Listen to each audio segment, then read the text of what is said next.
Hey guys, welcome back to my channel. Today, by popular demand, I am going to be making a video on our minestrone soup in a jar. Again, I received this originally as a gift from my friend Allie, and she passed the recipe on to me. I'm not sure who the original creator of it is. It's a pretty simple recipe. It looks beautiful in the jar. It makes a great little housewarming gift, but it's also fantastic to have in your pantry as a quick go-to meal. You can add ground beef if you'd like, or you can leave it as is. If you wanted to make it vegan, you could do vegetable broth instead of beef broth, but I'm going to share it with you exactly how it's written. I've got my pot on the burner and I'm waiting for it to come to a boil. I'm going to pour the soup mix in.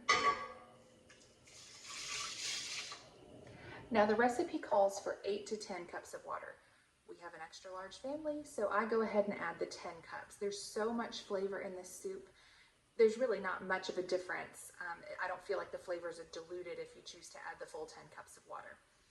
Now, it's going to take the red lentils and the split peas the longest to soften. So you are going to let it simmer on the stovetop and just try it every 15 minutes or so. It'll probably take a good 45 minutes for everything to be soft and the flavors to all have melded together. You can also add carrots and potatoes. I had some baby carrots in the fridge that I was needing to use up, so I'm going to add those. And I also had one random can of potatoes in the pantry. I don't typically buy canned potatoes. I'm not sure why they were in there, but this was the perfect opportunity to use them up.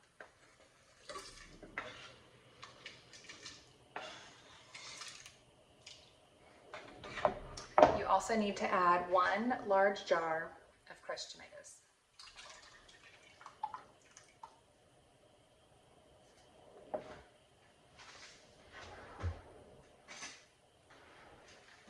Give it a good stir.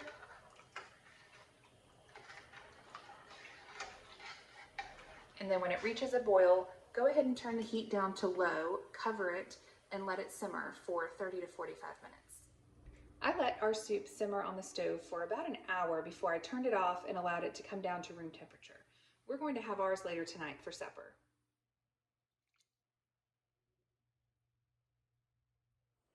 Now that my pot of soup is finished, I'm realizing that this is not quite enough for my family of 10.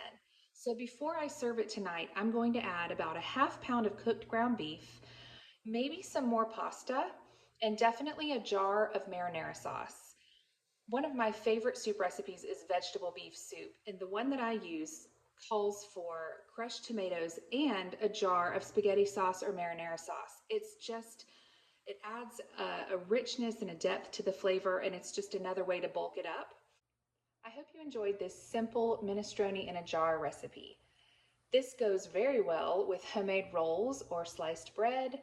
Right now I am working on a video of my family's top 3 favorite bread recipes. Be looking for that later in the week. Thanks for watching.